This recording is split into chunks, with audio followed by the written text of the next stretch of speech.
really looking forward to those coaching sessions that we're going to be doing, coming up in the next couple of months. So look forward to talking to you all individually and helping you all with your programs. I'm going to turn my camera off here during the presentation. We gave a presentation yesterday for another group, and I lost my connection in the middle of it. So when I turned my camera off, it seemed to help. So I'm going to go ahead and do that now, and I will turn it back on when we get to the Q&A section at the end. Okay, so like Steve said, we're here to do this one final webinar on with our foundational learning series on building capacity for SNAP E&T. So go ahead and switch to the next slide, Jose. So this is an agenda, things we're going to be talking about today. We're going to do a quick recap, a review of some of the things we've covered in previous webinars. Just a couple of things we want to, remind you about. And then talk about, why we do reporting under SNAP E&T, and that's part of the capacity building is building up what you're doing as far as reporting for SNAP E&T services. And then also the capacity that you would be needing for verifying SNAP E&T eligibility and participation. And then also looking at the funding piece of it, what kind of capacity building you would need to do around that as far as compliance and building up your infrastructure for doing the invoicing that's needed for SNAP E&T on a regular basis.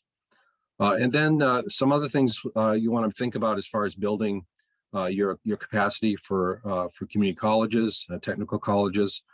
Susan's going to be talking about some best practices that we've seen.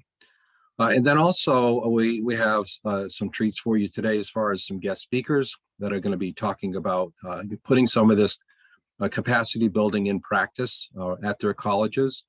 We have a couple guests from Kentucky as well as from Washington State. So we'll be introducing them a little bit later on in the presentation. And then of course we'll save time at the end to do some Q&A. Go ahead and go to the next slide. So again, just a quick SNAP E&T review to kind of remind you what we've been over before. And again, I think you're going to see some overlap between those things and what we're talking about today as far as capacity building. Next slide. So when we talked about last time, we talked about assessing your funding for SNAP E&T. And again, just as a reminder, when you're reviewing what kind of revenue you have coming into your organization, again, you want to check to see, make sure that you're looking at non-federal funding that you're receiving, as well as making sure that it's not matched to another federal program that you're drawing down a reimbursement from or doing a match. And then, tying those expenses and services that you provide, seeing how they line up with your with the SNAP E&T activities that are allowable under this program. So, again, looking at that as well as, tying that to the participants that you serve, folks that are, either have little or no income and are either eligible receiving SNAP benefits or potentially eligible for SNAP. So again, all that lines up to help you kind of assess your funding and making sure that you can draw down as much as you can from the SNAP E&T program. Next slide. So again, just to review, what is a third-party partnership? Again, it's an organization like yourselves, a community college or a community-based organization that is contracted with the SNAP agency in the state, and that can be either directly with the state, who's primarily responsible for the program, or it could be a county who's running a program in a state that is county administered and state supervised. So you have that contract and you are providing those services directly for the program. And then, as a third party, again, the college is providing some vital programs for E&T services. Another name for this is, of course, a third party reimbursement program or a 50-50 partnership. And then once you provide those services, then you are submitting, like you said, the invoice, which allows you to get reimbursed up to 50% of federal funding for those services, and then you can then reinvest that funding into the program to help it grow. Next slide. So looking at the different elements of third-party partnership, again, we've been through three of the four elements: the participants that you serve, the services that you have in your program, and how they line up with SNAP E&T, as well as the funding that we just talked about. So again, we're talking about capacity building and the things that you would need to think about when doing that. Next slide. So what do we mean by capacity? Well, we look to the SNAP E&T Operations Handbook that the USDA has put out in the last couple of years, and they define the capacity of a third-party partner as having, financial stability. In other words, having funding that you can depend on throughout the program year, making sure that you have that non-federal funding that you can use to pay for your services up front and be eligible for receiving that 50% reimbursement. And if you've had, federal or state contracts in the past, if you have good capacity, if you have a good record of, maintaining those contracts and abiding by those contracts. And even if you haven't had federal or state contracts, any contracts that you've had before, you've been able to meet, all those requirements that were in those contracts. So again, those are things that kind of point to and help define, what capacity you have and what capacity you would need to be a third-party partner under SNAP E&T. Next slide.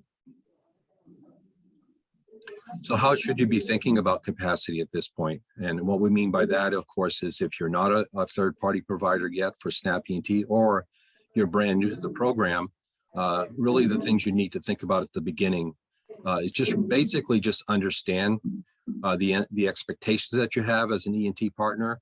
So understanding and working with your SNAP agency to find out and make sure that you understand what those expectations are. And then make sure that your staff have the right knowledge so that you can administer this program within your organization. Make sure you make the right connections, look at what tasks might be needed for your folks, and make sure those tasks are assigned to the appropriate person. And then think about how SNAP E&T, is really capacity building in its nature. In other words, once you receive those 50% reimbursement fundings, you can, like I said before, reinvest that into the program and help your program grow. And then those reinvested funds can then be recycled, and you can draw down reimbursement on those again. So they go even further when you think about it that way. Things you probably don't want to be thinking about is at the beginning, especially, is hiring new staff to solely focus on E&T. It's really not needed. Again, we want you to really integrate the things that are needed for SNAP E&T and integrate it into what you're already doing, and not have to hire new staff to do those functions. You can spread those out amongst the staff you currently have. Especially for colleges, don't be creating new programs or curriculum just for SNAP E&T students. There's no need to do that. Again, we know that community colleges have programs that line up well with SNAP E&T and really a good fit for that. So there's no need to create a new program just for SNAP E&T. And probably another thing I want to add to this too is not expect to have, a lot of referrals come to you at the very beginning. It's a process that needs to be worked out, how the referrals come. I think most of your participants in SNAP E&T are probably going to be coming from folks that come into your door first. In other words, folks that sign up to come to college and again are meeting the conditions for being a participant in SNAP E&T. So those are what we call reverse referrals, and those will come in that way a lot better. Next slide.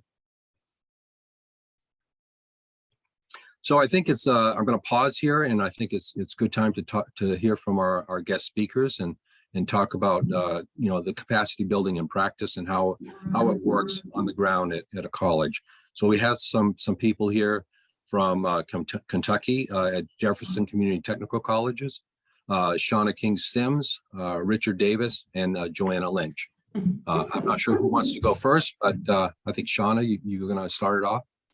Well, I just want to hand it off to Joanna Lynch and our Jefferson team. I am at the Community and Technical College System Office, and all of the work with students and SNAP E&T clients happens at the college, in this case, Jefferson. So Joanna, take it away. Okay, well, thank you so much. I appreciate the opportunity. I will apologize in advance for my Alabama drawl.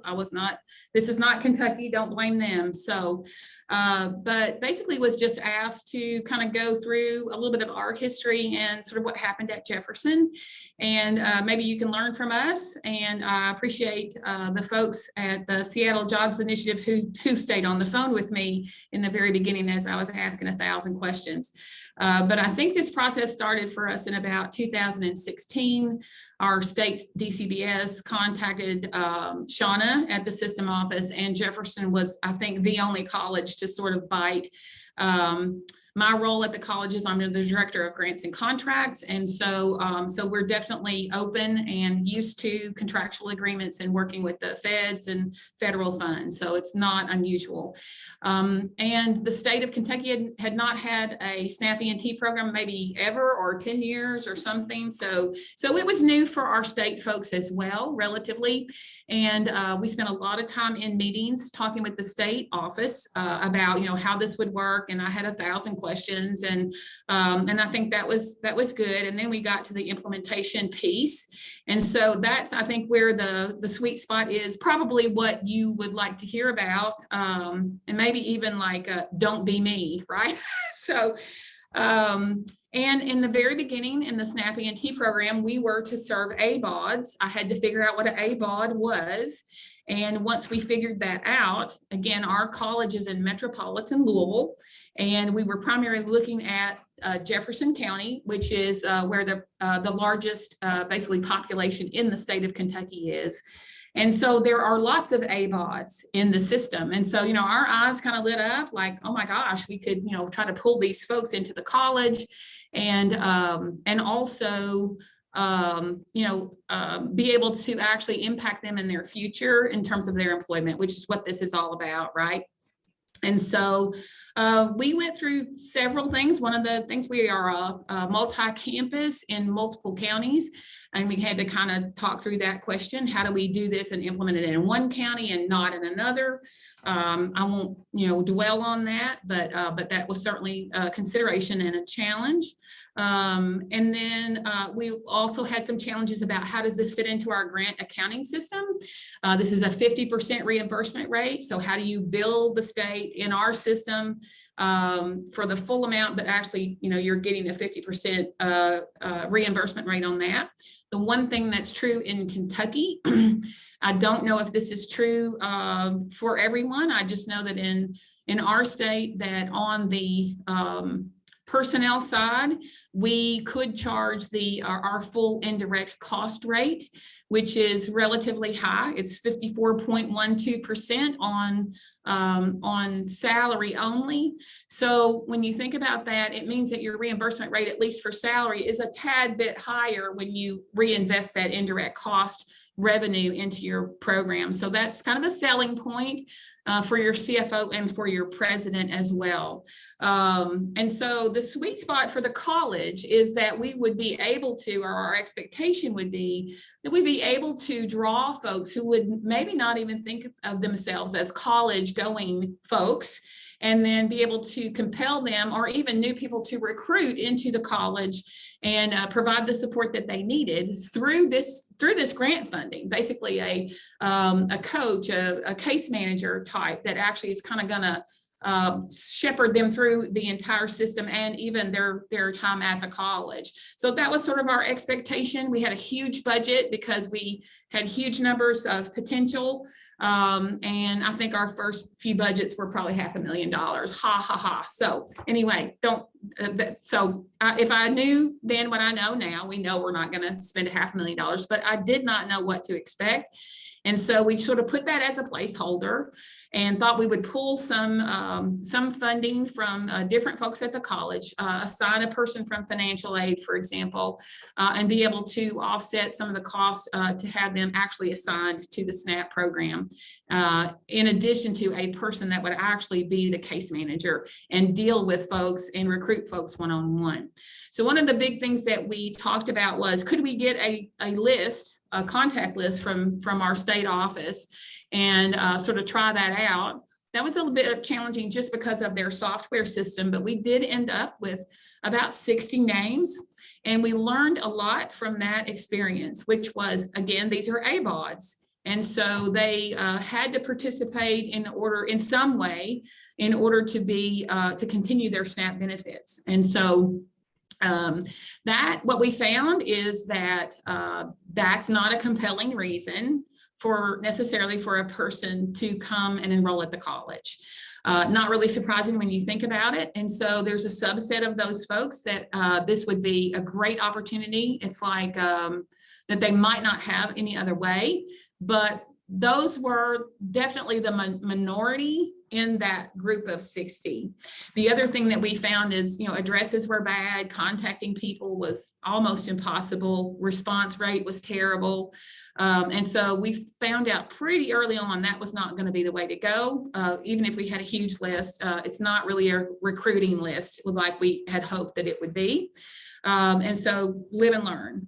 And then the other thing that we found, if I kind of fast forward for maybe 6 months or so, as we started getting ready to actually implement the program full force, by this time the state, originally, I guess we thought we were going to be the only SNAP ENT sort of provider in our area. And what we realized is the state, and rightfully so, are actually recruiting other agencies to be providers. And most of those providers in our area are those folks who are doing very short-term training, 8 weeks, and their goal is to get somebody into a job. And as you can see, or not as you can see, but as you can imagine, for the community college, the sweet spot for us is that we're able to draw somebody in that's a tuition paying student, and that we can actually support them better. They may have more needs than a regular student because we are able to offset the cost of this case manager that sort of moms and dads them through the college, and can put them in the right places for support systems than they would have any other way. So that was our idea, and I think it's still a great idea, and it's basically what we do now. Richard Davis is the person who actually does that for the college. But first we had to learn all of the, the rules that the state had, and how are we supposed to keep the, files and those, kinds of rules that we would not, they're very deep and wide for SNAP ENT. So we needed to know and develop a process internally of how we would keep up with all of that. And so we did, but it took a little while. By the time we were ready to actually put all of this boots on the ground, there were several other agencies that, again, were really, their focus is short-term training. And so they, I suspect, get the vast majority of the referrals of ABODs, or even later on, we ended up with a voluntary, the state allowed folks who were SNAP recipients, not SNAP ENT, to also volunteer to be part of our SNAP ENT program, which we also thought would be a large influx of people, but didn't really turn out to be so much. One of the big benefits for the college has been we are able to refer our students to SNAP. So that if we do find a student that from our food bank, or some of our faculty might, send somebody our way that we realize could really use the SNAP benefits, we do reverse refer folks on a regular basis. But what we found, for the most part, the referrals that we receive, which is actually another contract that the state has for, sort of managing those referrals to all of the providers, is that a lot of the folks that we get referred to us are really not college. They really can't do college level work. And so then we have to refer them back to adult education so that potentially they could either get their GED, or that they could improve their skill set so that they could, again, be on this pathway to be a college student. We are not the adult ed provider in the largest county, but we are the adult ed provider in the 8 counties around us. And so that does facilitate this referral back to adult education because they're still involved with a college. So that's really what we found. And as a result, we don't have a lot of students. I think I even asked Richard yesterday how many students we had, and I think it's potentially about 10 at the moment. So that's not a lot. You know, we're a college that has about 10 or 11,000 students. And so, but every student counts. So even the 10 that we have, we try to, not we try, but Richard treats them very well and shepherds them through this process. And we do provide those wraparound services. Again, that's sort of his role, and he excels at that. And I think it does make a difference between those students succeeding because they know they've got one spot to go to, and to be able to get that support system. So that's kind of our story. Our budget now is, I'm thinking it's maybe $50,000. We don't even spend that. I think the other admonition that I would give to you is to make sure that your president or your CFO is willing to budget whatever that other 50% is, and that they're on board with that. And maybe someday we'll get a lot of an influx of students in our SNAP ENT program, but right now we don't, we just, you know, this is about normal for us. So would you like to say something, Joanna? Thank you. Joanne did a terrific job. The only thing I would add is that you know, I often hear folks who are providing technical assistance for ENT talk about, well, it's all about the reverse referrals. However, and yes, there are certainly advantages for students to be reverse referred and tap into SNAP resources, but you know, the real win-win for the college would be to bring onto campus a new tuition paying student that was not already on board with the college. Having said that, Richard, do you have anything to add to the conversation? I mean, I think Joanna did an amazing job covering everything we do here. You know, Gina and I definitely, and I kind of want to give spotlight to Gina too, because she does a lot of this advising with the students. And so basically when we have either a reverse referral or, you know, a referral from the cabinet or for community partner, we always meet with the student, identify with those. Usually it's non-academic barriers first that we're focused on to try to see how we can lead them into education. And I feel like we have a good team here that's able to do that and add a lot of support. So really proud of what we're doing here, and would like to see more referrals, but really proud of what we're doing and the team we have together for it. Well, thank you very much for that insight into, you know, starting out the program and the things you need to think about as far as, you know, building your capacity. Appreciate your time in this. Anybody have any questions for the team from Jefferson or for Shauna? We have a question from the chat also. Oh, okay. Your mic's Yeah, on. okay, sorry. So yes, it basically comes out of the college's general fund. So it's non-federal and it's the general fund. And I think, again, one of the selling points, and we don't spend a whole lot of money, so it's not like I'm really asking for the moon. I do think my president does understand the potential, and so that's good. But it does help that we are able to charge that indirect cost rate on the personnel side. And so it really means that it doesn't cost us 50% if we reinvest that. It costs us a little bit less than that. And right. So that's helpful. And what Jefferson's doing is basically charging small percentages of staff time that they are committing and dedicating to the ENT effort. Right. Good. All right. Any other questions? Okay. Again, we'll have time at the end if you think of something later. Go ahead and go to the next slide, Jose. So again, when we're thinking about capacity, there's a couple of things we want to kind of emphasize. And one of them is the data and the reporting aspect of SNAP ENT. Again, you know, like like we explained that because you're serving SNAP ENT students and this funding comes from the federal government, there is expectation that there's going to be some data collection and reporting, through the SNAP agency and up to the USDA Food Nutrition Service. So some of the things that they want to know about is making sure that individuals are assessed properly and have employment plans, that folks are tracked and their progress is tracked, and making sure that they are going through the programs successfully and getting all the help they need to do that. And then whatever component they're enrolled in, making sure that that is tracked properly, and the start dates and the end dates for those different components, and also any outcomes that they might have, as far as completing them successfully, whether they are referred and are able to find a job based on that training. Those are all things that are good to capture in the data and the reporting. Next slide. So like I explained, again, this requirement is coming from USDA down to the SNAP agency, whether that, again, it normally will come through the state first, and then if it's a county administered state, then that would be passed down to the county.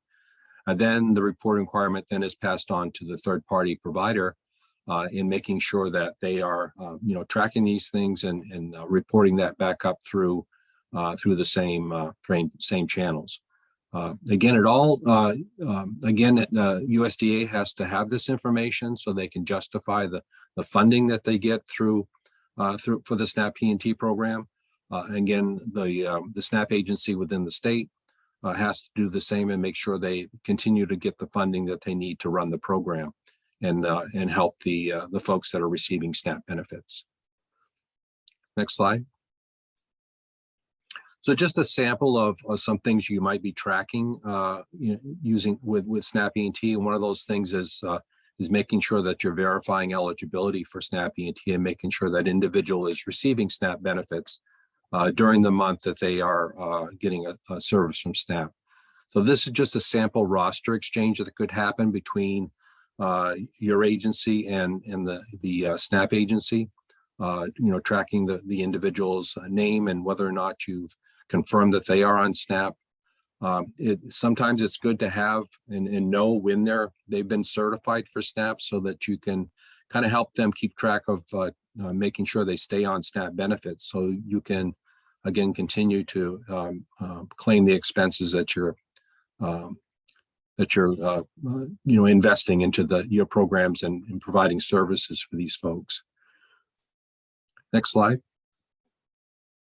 The other part of that is the administrative and fiscal part. In other words, how you're tracking the funding that you're receiving and investing into the program. Making sure that you're documenting any support service that you provide for folks, things like transportation assistance, any clothing, or even help with tuition in the college can be considered a support service. And then making sure that you're managing those federal funds correctly and by the rules, and tracking which funds you're using to draw down the federal funds, and making sure there's a good tracking to what those funds are and the fact that you're using them for SNAP ENT allowable services. And then making sure you're keeping any documentation and things you need for any auditing or contract monitoring that you would receive from the SNAP agency. And of course, to have a sound budget, a budget that makes sense, and one that that tracks directly to the invoicing that you're doing for the program once you actually provide those services and are asking for that reimbursement. Next slide.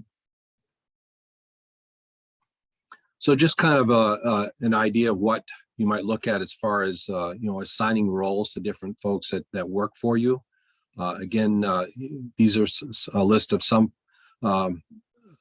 staff elements that you might think are going to be involved in your SNAP ENT program.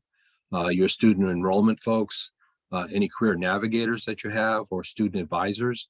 Then, of course, all important, your financial aid staff, and because usually they have the first connection with folks who are looking for any financial aid to help them pay for college that they're going through. So, and again, SNAP E&T is one of those things that can help them, get enrolled and participate in your programs. The things that are kind of tied to that are your student assessment, your employment plan, any participation they have in a component is going to, like I said before, needs to be tracked. So who's going to be doing that?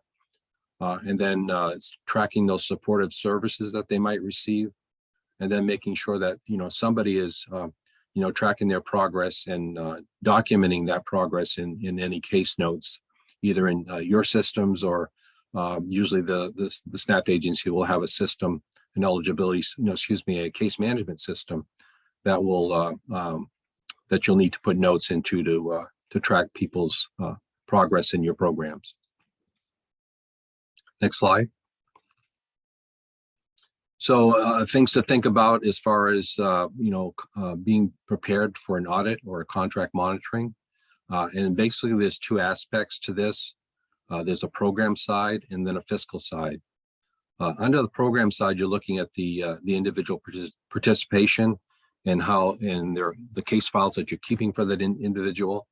As far as making sure that you've done matches to see if that person is eligible or not for SNAP E&T, making sure that they have the materials in their files, things like release forms, so that you can share information back and forth between you and the SNAP agency, and making sure that they have the proper assessments done, employment plans, and then any civil rights notices that need to be told about. Of course, logging those, logging those support services are an important part of this that is going to be checked during a contract monitoring, and then records of making sure that you're checking again for their eligibility and receipt of SNAP benefits, so that you can claim the services that they're receiving under your programs. Then the fiscal side could be looking at making sure that you have those non-federal dollars that are backing up what you're claiming as far as expenses for the program. Making sure that when you are claiming expenses, that you say that they're reasonable and necessary for that individual to participate in the college program and to be successful in that program. Keeping receipts are all important, things that'll be checked during contract monitoring or an audit. And then making sure you have a roster of the participants that you're serving, that you're invoicing for during a certain billing period. Then, of course, if you're using methodology for allocating your expenses, again, most of your programs are not going to be strictly for SNAP E&T. There's going to be a certain percentage that are SNAP E&T. So you'll have to have some sort of method of allocating expenses based on that percentage. So again, it's not a complete list of the compliance points that would be checked, but again, it's just a thing the main takeaway here is that there's going to be multiple staff within your college are going to be involved in this. So it's important to make sure that they know about SNAP E&T, they're educated, they have the knowledge about it, so they can keep proper records that help you during an audit or contract monitoring. Next slide. And this is just a sample of what an invoice might look like that you would be submitting on a regular basis. Again, these line items would need to be matched up with your budget. You may not have expenses in all these line items each and every month, but it's always good to list them on here so you don't forget to make claim for the expenses of service that you're providing for your SNAP E&T participants. And again, like the team from Kentucky mentioned, your indirect rate is very important to make sure you claim that if you have it. And we talked about this during the funding part webinar a couple weeks ago. Next slide. So now I'm going to turn it over to Susan, and she's going to talk to you about some best practices for your staffing and task assignments. Susan? Thanks, Bob.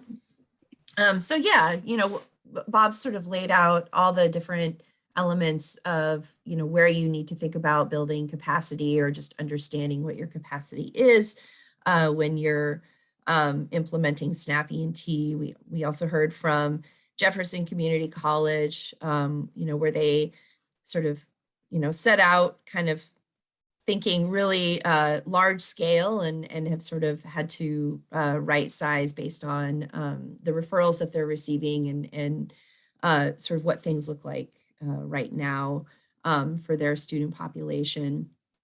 So, regardless of the scale that you're potentially going to be able to operate on, when you're thinking about where you're assigning roles and how this work is going to get done, there's just some things that you want to consider. So, we mentioned looking into, who's doing what currently and where SNAP E&T work could sort of fit naturally and assign those tasks accordingly to, especially, when you're first starting, so you're not thinking about adding new staff, but, how can you sort of repurpose existing staff and the roles that they do and put that work, incorporate that work into what they're already doing, where there's room for them to do that is going to be really important.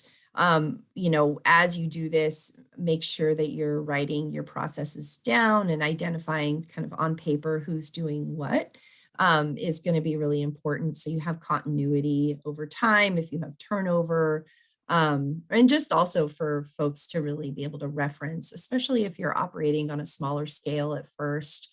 It's not going to be as, embedded in the work you're doing if it's only a handful of students. So you really want to make sure that everybody has the process written down so they know what to do each month and as the tasks come up. Next slide, please. And then, we've talked about this before, and here's just another way that we'll highlight that it's really important to collaborate with your SNAP E&T agency. If they have a handbook, not everybody does at this stage in their program, but when there are written policies and guidance, be referring to that. It's often going to be an addendum to your contract anyway, if the handbook exists, and they'll update the handbook as policies and procedures change. But make sure that you're asking clarifying questions from the handbook. Make sure you understand what the reporting requirements are, what their expectations are. If you're going to be operating under an intermediary, which our next guest speaker might be able to talk about from Washington. Washington operates, all their colleges operate under an intermediary. They might also have guidelines written down and policies that are specific to how things need to function based on that arrangement. Establishing a point of contact, like one person who you can go to answer questions, and also give feedback for how their policies and guidelines are really playing out is really important, especially if you're in a state where the program is still kind of emerging. Hearing the feedback from providers, especially if colleges haven't been offering SNAP E&T services, really letting them know how their policies and procedures really play out in your setting is helpful for them. And having that collaborative back and forth can really make the program stronger and make sure it's working for you as a partner is going to be really important. And, to that point, your SNAP agency or your intermediary will likely have, regular check-in points and meetings for you to be attending. Make sure you're participating in those. If they aren't occurring with the frequency that's working for you, go ahead and try to initiate that contact, because it can be really helpful to just have that communication back and forth, and make sure that you know what they expect and that you're meeting those expectations is really important. Oh, I was going to say next slide. Thank you. It's also really important to make sure your leadership understands the program and the benefits the program can have and what's just what's happening. And so, I think this point was made by Jefferson as well. Make sure that leadership has a shared understanding and vision for how you're implementing SNAP E&T, how it can benefit your college, where there's opportunities to grow and scale over time. This really is a program that works, and we see it usually happen where you start small and then you can kind of build as you go. And sometimes things happen that are unforeseen. I think we all have learned from the last couple of years that things don't always go as planned, but still, being able to kind of track and project over time what your growth might look like. You really want to make sure that management and leadership understand what that looks like and help you plan for that. And then, leadership really needs to be able to kind of keep an eye on how things are operating, sort of on the front line. And so they can really help, make sure that you're operating under, expectations and following policies and procedures. So sometimes that does mean that frontline staff are kind of bringing that back up to managers or just, whoever is really involved in directly operating the program. Make sure that your leadership is kind of kept in the loop and that they're playing an active role in how the program operates. Super important. Next slide, please. And so, back to frontline staff, student-facing staff, you really want to make sure that they're effectively trained. They know what if they're adding certain tasks and things into the work they're doing, and even just questions that they might need to be asking students and how they're following up with students, make sure that they understand why that's important. And sometimes it's just simply for compliance, but often it's really to be doing the work of SNAP E&T effectively. So while we talk about SNAP E&T being kind of a funding stream that does sort of sit in you can think about it as a capacity building mechanism and a funding mechanism, make sure that your frontline staff know what the sort of programmatic and service aspects are, not only for compliance, but also to understand what the opportunity might be that in order to offer support services when they're needed, and help, make sure they understand what might be available to help them, to help the students that they're working with succeed. And, I can't say this enough, just write processes down, document things. Don't leave it up to memory, and don't rely on any one staff to be the source of all knowledge of SNAP E&T. Turnover happens, and continuity for this program is really key for growing over time. I think we've seen this happen a lot at various levels of SNAP E&T implementation, from the state agencies down to providers. If you do have turnover and that knowledge and sort of the understanding of why things happen and what's happening is lost, it can really set you back in your growth as a program. So be sure to, just put everything in writing, make sure that there's that documentation to offer continuity over time. Next slide, please. So, we've offered you, and this comes from one of our partners in another project who has sites across the country. They have a highly organized sort of plan for training staff. So we've kind of offered this as an example of what you might look to do over time as you're building your capacity, and maybe as you're scaling up to train staff for SNAP E&T. So this is just sort of a sample for you.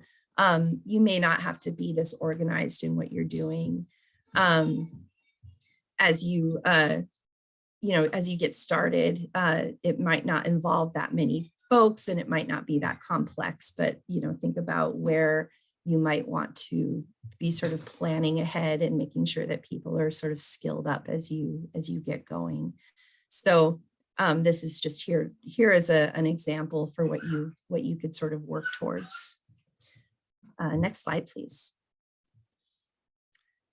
So, another kind of helpful exercise for you to do is to sort of map what all of the different, elements that we've talked about today, kind of putting just down in writing and doing an exercise of how your program's administrative processes kind of map onto SNAP E&T can be a really helpful exercise. Might be something that you consider doing with individualized TA, actually, as you move forward in this cohort. Bob and I and Steve and Jose can kind of help you think through what your processes might look like and map those onto SNAP E&T. Might be a really helpful exercise. Next slide. So I'm going to hand it over to our my neighbor. I live very close to Shoreline in Washington. So we have here today, our second guest speaker is Michael Boehm from Shoreline Community College in Washington State. And he'll be able to offer you, I think, some perspective from a college that has a really robust SNAP E&T program in Washington, and sort of some examples of what capacity looks like for a college that's kind of a little bit further down the road in building capacity. So Michael, I'm going to hand it over to you. Thank you very much. I appreciate that. And hello, everyone. My name is Michael Boehm. I work at Shoreline Community College. I'm a program specialist here and manage the BFET program. BFET is Basic Food Employment and Training here in Washington. So I've been here with the college for about 14 years, and most of that time I've been connected through the workforce education, which is where we house our BFET program. And we started the BFET as a pilot back around 2007, and I took over around 2008. So we've been here for a while. Needless to say, a lot has changed since we originally started this. We went from basically a deficit program to a program now where we actually have a significant amount of reimbursement funds that we house so that we can build the program and do special things like give gas cards and bus passes and all the stuff that supports students to complete their program and transition to employment. So we have approximately on a regular year, which I don't even know what a regular year looks like anymore, honestly. But on a regular year, we usually have between 85 and say 150 students in our program per quarter. I'd heard the comment about an intermediary, and we do definitely work with the State Board of Community and Technical Colleges. They oversee our grant. We work with them on our quarterly meetings to learn all the changes, which is, I'd heard mention how important that was, and it really is important. There's so many changes that having a group that can get together and talk about those changes and interpret those changes is extremely helpful. So I also heard indirect come up several times. So just for your information, we have an indirect rate of 35% of our salaries. It's a significant way to give back to the campus for keeping the lights on and doing groundskeeping. And right now we have a total expenditures in our grant of around plus or minus 900,000. And as I will point out later, it's tricky. The BFET program is very tricky. It's a very complicated program in that it's difficult to know whether you're talking about 100% funds or 50% funds. So our 100% of our expenditures is right around 900,000. That means our grant's right around 450,000. So I thought I would tell you just quickly about what it looks like on our campus, so you get an idea of kind of the day-to-day, and then also go into the structure and how we operate here. We've been doing this for a while. There's always room for improvement, but I feel like we have a pretty decent program at this point. So I picture BFET is like a second financial aid office for people that are working with our Department of Social and Health Services and their SNAP program. We determine eligibility after they're receiving SNAP benefits. We will then also have our own criteria for who we serve. And we serve, for instance, students that are in half-time enrolled, which is 6 credits here at our college or state. We serve Washington State residents. That's our local policy.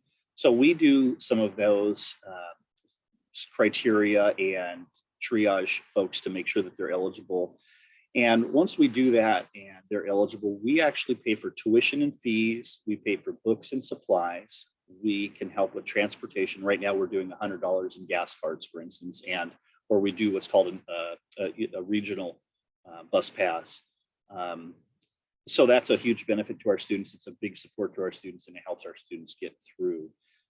It also allows them to be eligible for state-assisted childcare, so subsidized childcare when they're part of our BFEP program. So we have students in our program for a lot of reasons. Some of them don't need any money. They just need help with childcare so they can go to school. Some don't need help with childcare, needless to say. We also provide case management and do some guiding, advising, and also offboarding into careers. So those are kind of some of the services that are part of our BFEP program. As far as our college goes, we're located under the Office of Instruction, and we're specifically tied with our STEM department. There's an asterisk here, and I won't get into that, but essentially our workforce education department serves professional technical students exclusively. Again, an asterisk, because BFET isn't exactly that way. And so we are housed in the STEM division, and we're within our own workforce education department. So we house all of our state and federal grants in that one department. And that's really important because BFET is a leverage program. If you don't have leverage, there is no program. And so having the programs together that fund similar students and have some state monies attached is absolutely the key to success. I was asked to talk about who at the college works with our program, our students here, I guess our program. And we have, once our grant is written, we receive our budget. And so our budget office obviously is intimately involved with setting up our budgets and making sure everything works. Workforce education, which is what I'm housed under, does all the groundwork. So they all do all the student work and they do the admin work. And there's 2 of us right now that do that work. Once we determine eligibility, we send that list of students who we want to fund to our financial aid office. And that's a really important thing. Financial aid is intimately involved with this, and our financial aid person is somewhat dedicated to our workforce education and our BFEP program. And so they make awards in our systems, and then we also need to be able to track those awards. And so we work with our institutional assessment team, and they build server reports for us and ways for us to be able to capture that so that we can invoice that. Our program is broken up into 2 of us. And so there's the student work piece, and then of course there's the admin piece. So on the student work side, one of us works and completes intakes, identifies barriers, and obviously helps with resource identification. They are the primary communicator with our financial aid office and our bookstore, so that we make sure our students get books and their tuition and all the other associated funds paid for. They do the case management. So all the administrative tasks of case noting and documentation, that's also on their plate. And piece of that is what's called the individual employment plan. And that's where the student identifies what their plan is towards employment. And then our goals are written around that. That person who does the student side also helps determines their BFET eligibility on a local level. The administrative side, which is what I primarily do, is the grant rating piece. I also complete the invoicing, which is a whole conversation in itself. Any of the policy development, there are a lot of policies that change in BFET, and over the years, it's a very different beast than it was when we started in 2007.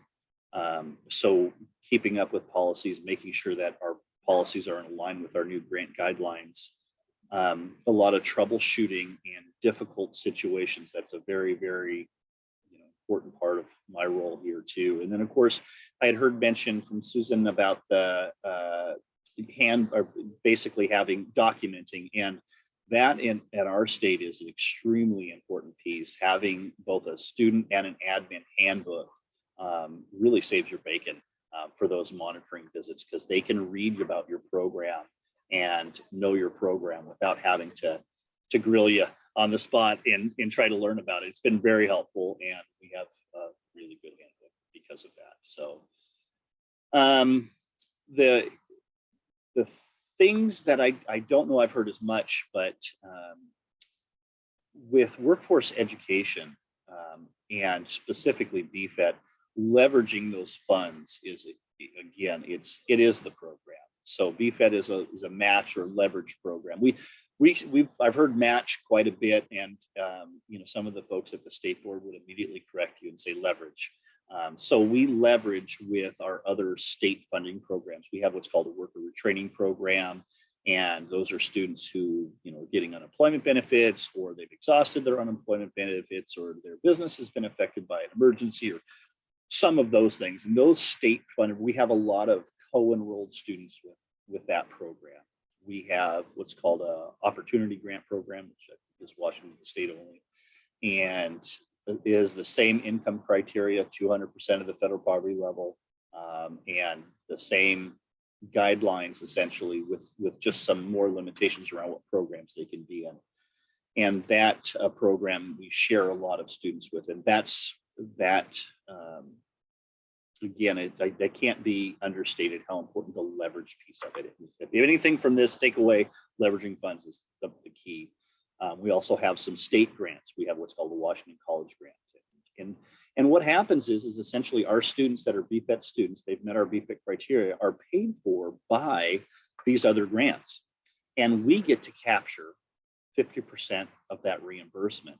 And so what that does is that builds us a very nice pot of money that we can then reutilize to grow the program, whether it's for salaries, whether it's for developing a BFET work group. I've put on some focus groups to find out what students really need.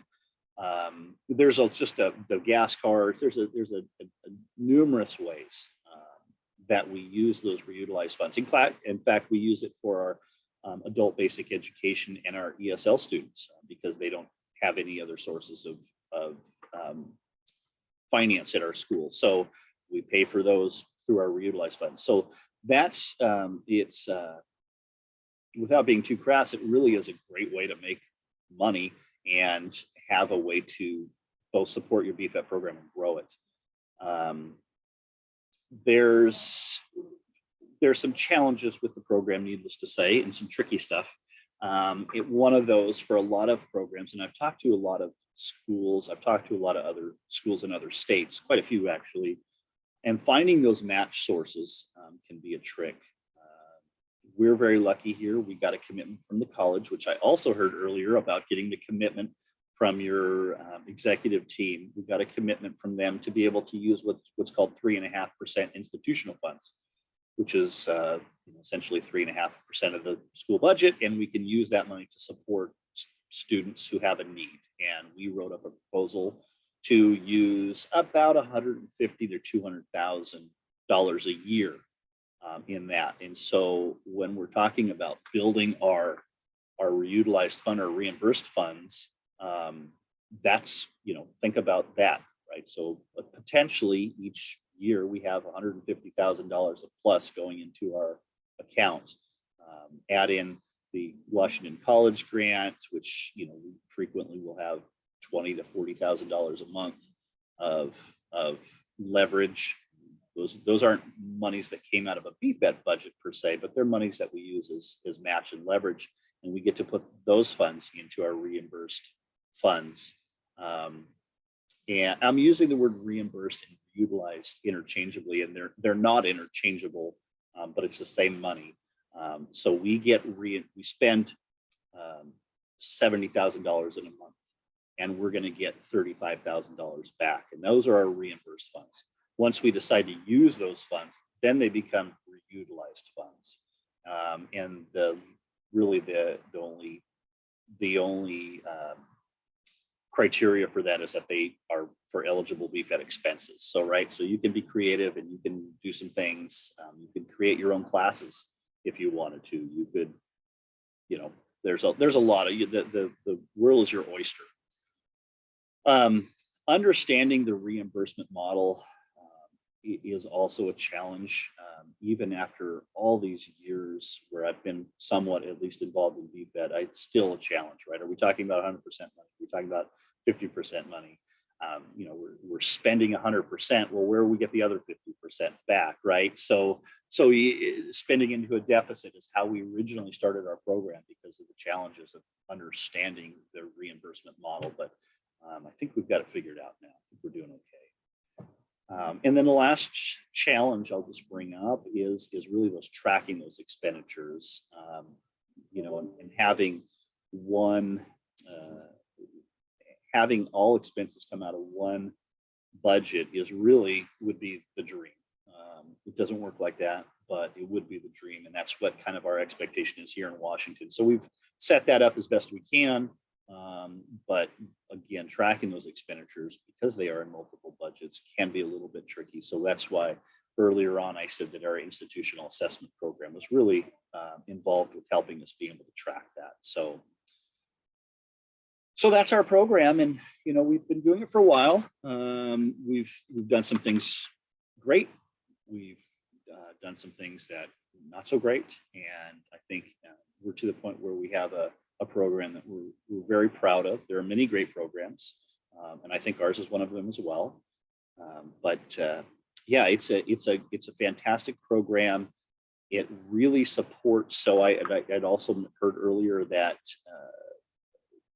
we didn't just want to support the students who are there, and we really bring students on campus because of the program. We actively market the BFET program and all workforce programs off campus. We actively promote them on campus. We use it as a retention tool. There's a lot of different ways to use this, but use your imagination, and I think you could actually increase your FTE on your campus if you play your cards right. Thank you so much, Michael. We really appreciate you offering your perspective. And, you know, we sort of offered two examples of you know, programs like Shoreline has been around for many years. Washington has a very robust SNAP E&T program. So, you know, understanding kind of the context of these different examples is important, and figuring out sort of where your college is going to kind of sit in the context of you know, what's possible, I think is helpful to think about, but all, you know, just to think about the potential can be as you grow and you know, as you're getting started. We really appreciate that. You know, Michael, I don't know if we'll talk about this today. Maybe some folks might have questions about this, but one thing that I think is really clear is in order to grow, in order to do this program, you have to have eligible students. And so how you're working with students who may or may not be already receiving SNAP benefits could be a really key piece of the work that colleges do. So, you know, we might talk about that more. We may reach out to you in the future to talk about that. But I do want to open it up to others for any questions that they might have for Michael, or just for the whole presentation. We don't have any more slides to share. So we do have some time for questions. And I did put my contact information in the chat there if anyone had any specific questions for me or how we do things. Thank you, Michael. Susan, this is Steve. There was a question in the chat earlier about which supportive services does Jefferson provide to its participants? I know that Joanne had to hop off, but if anybody else. I think Richard is still on, Susan. Oh, great. Yeah, Richard, can you speak to that? I'm so sorry. I just hopped back on because we actually had a student. What was the question? What support services do you provide at Jefferson Support for services. ENT students, SNAP ENT? Yeah, so Well, several support services. So Gina works closely with the hub. She actually supervises the hub. So SNAP ENT clients that come in when we do a barriers form and assess what non-academic barriers the student might have, we connect the students to the hub if they have any, I'm sorry, it's our food pantry on campus that has a licensed social worker. So they can actually be tied to places in the community if they need help with the light bill, if they have food insecurities, housing issues, a lot of stuff like that. We also have laptop loaners here, of course, the SNAP ENT laptop loaner program, but we also have one here at the college. We have student emergency funds that we tie students to and help support their applications into those. So we actually have two different student emergency funds right now that students can tap into. So Gina and I kind of tie the students to all those services once we see that there's a need for, or what there's a need for. And then we have Spalding here that does mental behavioral services here on campus for free. So we have a huge amount of services, supportive services that Gina and I tie the students on into based on their need. We also have a membership. Sorry, one other thing, we have a membership with the zoo. Partnership with the zoo, the Louisville Zoo, where right now anybody receiving SNAP benefits can get a family pass. So a great opportunity to spend some, family time if they have for the zoo for a year. Thanks, Richard. Any other questions? Sorry about going over time. Well, we do want to thank everyone again for joining us today. And yes, sorry, Steve, there's one more question that came on the oh, chat. sorry. Okay. What reimbursements are you invoicing for? If you could speak to that, Richard or Michael, either or, both. Yes, I don't think that's something I wouldn't be able to speak on. That was more of a Joanna.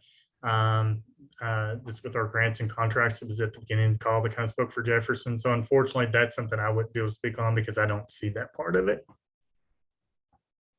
So at Shoreline Community College, the reimbursements we would do would be tuition fees, books, and the supplies that are necessary and reasonable to be successful in their classes. Our bus pass or our gas cards are specifically what we're able to invoice for.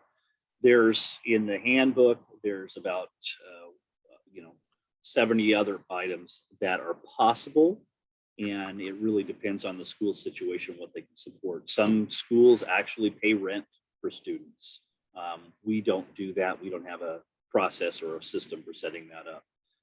But there's a lot of things that can be reimbursed, but it really depends on your utilized funds and your ability. Our college will not create a check that goes out. So being able to pay some of those things like rent and repair bills for cars and all those things are just, they don't happen at our school. So we do the maximum we can with that goes through our invoicing, or excuse me, our budgeting system.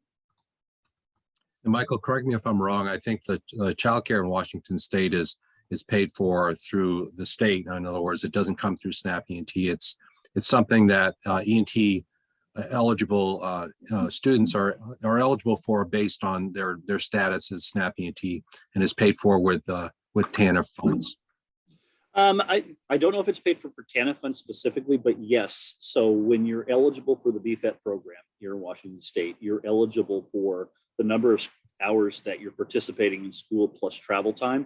And that's paid for now by the Division of Youth and Family Services, or division of something. Yeah. Okay. And I think, Shauna, you have a question? Well, more of a comment, actually. In Kentucky, our state several years back launched what we call a work-ready scholarship that's available to any student coming into our community and technical colleges that with a technical program that's identified by our state WIOA agency as being a high demand sector. When we pursued with our state agency and them in turn reaching out to FNS, the possibility, and those are 100% state funds that fuel that scholarship, but we were advised that we could not offer that as match because it was not targeting specifically SNAP clients. And so we've basically been advised that, you know, if the college is not able or willing to commit a funding stream or a support specifically to SNAP students, that is not considered matchable in the E&T process. Just a lesson we learned the hard way. We were so excited about the possibility of using our Work Ready state scholarship as match, but that did not work out. Thanks, Shauna. All right, well, I think we need to go ahead and wrap it up. I do appreciate everyone's patience and hanging in there with us. And sorry for running over a bit, but I think this information is well worth it. So thank you again for your time. Feel free to reach out to myself or Jose. We're here to help. And I hope you enjoy the rest of your day. And if I can make one final plug, just again, a reminder, we're trying to schedule our May meetings with the 6 states. So if I've emailed you to inquire about dates, please get back to me as soon as possible. Otherwise, our calendars start filling up. Particularly Bob's and Susan's. We want to make sure they're in the room because they're the experts. Thank you all. Thank you, everybody.